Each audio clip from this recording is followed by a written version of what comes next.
As we play our games in League of Legends, we often forget the psychological aspect that is involved. But looking back at the best of 5s in LCS, there's no doubt that tilting happens to almost everyone, including pro players, and plays a huge role in games. So here are my tips for how to avoid tilting.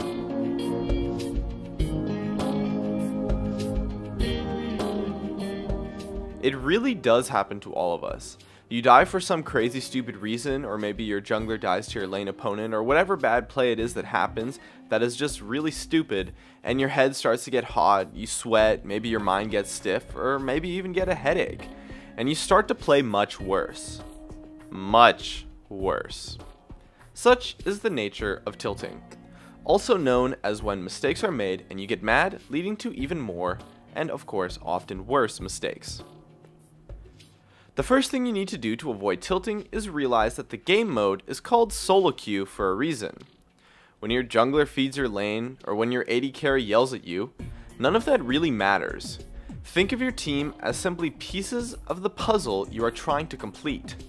Once you finish the puzzle, you move on to the next one, and you never see the previous puzzle again. The same applies to your teammates in solo queue. No matter how bad your teammates are, you shouldn't let it get to you, because you're not going to play with them again. And so the only consistent factor in your games is you.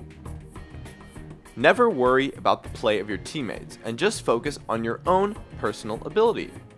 If you look at a game and in anywhere, if you describe the results using the words "my team" without a positive phrase after it, you're missing the entire point of what solo queue is about.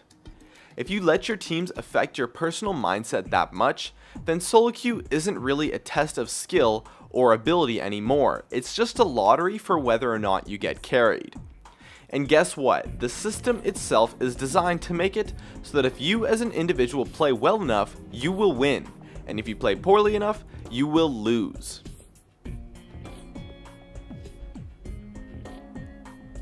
In addition, you want to avoid any and all arguments with your teammates, be it criticizing someone's play, defending a mistake, or pointing out counterpicks, or really anything of the sort. There isn't a single topic to argue over in a game that will be constructive to your play.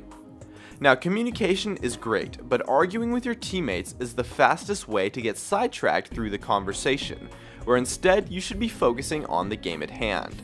Pretty much all arguments occur after a play that has already concluded, so bringing light to it will do nothing but bring people down. Arguing is a great way to not only put you on tilt from complaining about an incompetent ally, but also to put your entire team on tilt by provoking them into this argument.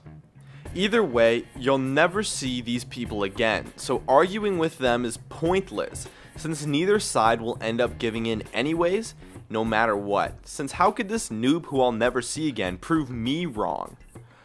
Or, well, at least that's the general human way of thinking.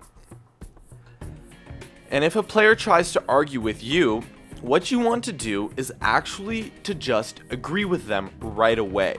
This is going to stop them from tilting, as well as to just drop the argument completely.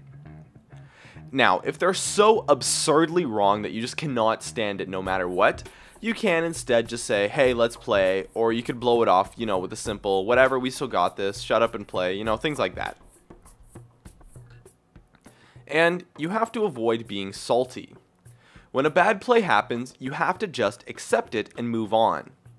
Bad plays happen all the time. They happen in every game, win or lose. And so beating yourself up over it is just going to make you feel worse. Rather, after a bad play, you should just tell yourself, whatever, it's okay, we got this. Stay positive and get over the mistakes as quickly as possible. Even though the plays can be extremely recent, you must understand that the instant the play ends, that present of that play becomes the past now, and so there's nothing you can do about it. Moving on after mistakes is going to allow you to easily look towards ways to get back into the game rather than focusing on what got you behind in the first place. And lastly, you want to maintain a positive attitude. Having a negative oriented mindset will cause mistakes to put you on tilt, so you have to believe in yourself and in your teammates. Look at the positives and commend your team for making good plays. The act of giving compliments is scientifically proven to build trust and promote an overall positive environment.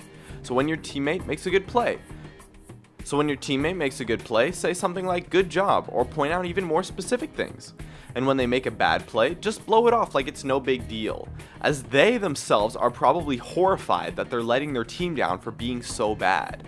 But a simple, "hey man, it's okay, we still got this, no problem," can be the difference between going 0-2 in lane and going 0-6 in lane.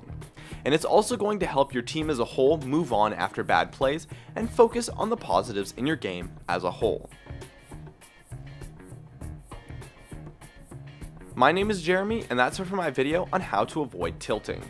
I recently just moved into my dorms at UC Berkeley, and so my internet is really good now, so I'm streaming a lot.